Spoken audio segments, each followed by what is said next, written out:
Assalamualaikum warahmatullahi wabarakatuh. Perkenalkan, nama saya Raffi Satrio Rahma Wiryawan dengan NPM 240644230. Jadi saya di sini akan menjelaskan tentang fenomena di Indonesia dan judul yang saya ambil adalah yang akan stunting ancam generasi Indonesia Emas 2045. Jadi apa sih itu stunting? Jadi, stunting itu adalah masalah gizi kronis yang diakibatkan oleh kurangnya asupan gizi yang cukup, berdampak terhadap masa pertumbuhan dan perkembangan anak. Pada dasarnya, kondisi ini sering terjadi di negara-negara yang memiliki kondisi ekonomi yang kurang baik. Penyebab stunting pada anak ini adalah yang pertama adalah kadar gizi buruk yang sejak masa kehamilan, yang dimana seorang anak yang dalam kandungan tidak mendapatkan gizi yang cukup dari sang ibu. Yang kedua, rendahnya berat badan pada ketika lahir. Jadi akibat dari kurangnya gizi saat masa kandungan, saat lahir seorang anak itu akan memiliki berat badan dan ukuran yang lebih kecil daripada uh, anak pada umumnya. Ketiga, tidak mendapatkan ASI eksklusif, tidak mendapatkan ASI dari sang ibu saat masa balita. Yang keempat, melewatkan imunisasi.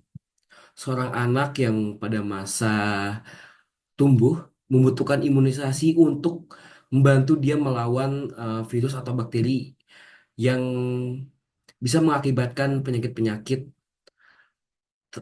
terhadap pada masa pertumbuhannya. Selanjutnya ada dampak. Dampak ada dampak jangka pendek yang dimana meningkatkan potensi sakit dan kematian. Kedua, perkembangan kognitif, motorik, dan verbal pada anak menjadi terhambat dan tidak optimal. Yang kedua, ada jangka panjang.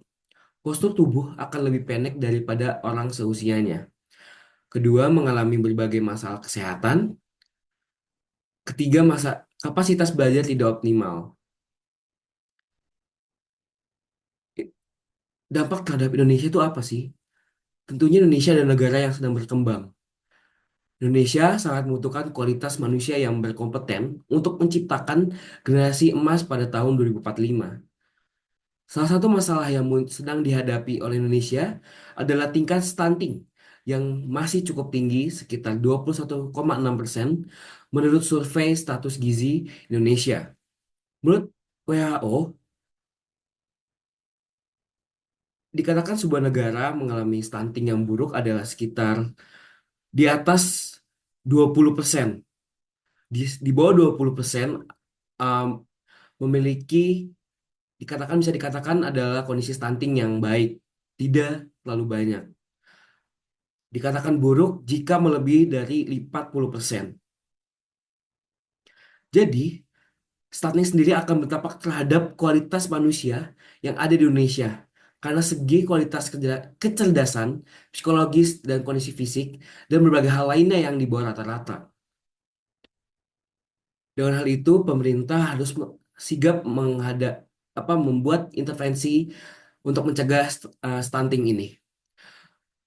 Jadi intervensi pemerintah yang bisa dilakukan adalah yang pertama adalah program layanan kesehatan, melakukan pemeriksaan rutin, imunisasi air, imunisasi, terus memberikan air bersih dan sanitasi yang memadai, serta ketersediaan dan akses pada bahan makanan yang kaya nutrisi seperti sayuran dan buah-buahan.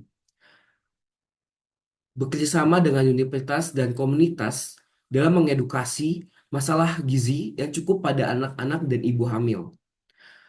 Selanjutnya ada program edukasi terkait pentingnya pemantauan perkembangan anak dan pemeriksaan anak ke pasienis secara teratur.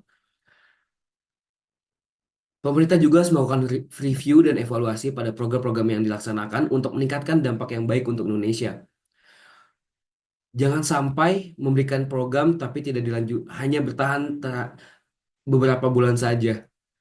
Program ini harus terus terlaksanakan untuk mencegah stunting yang terlalu menyebar di Indonesia ini. Terima kasih. Segitu saja eh, pengertian saya terhadap stunting yang akan mengancam generasi emas. Semoga Indonesia bisa program generasi emas tahun 2045 ini terlaksanakan dan kita bisa mendapatkan dampak nantinya. Terima kasih. Wassalamualaikum warahmatullahi wabarakatuh.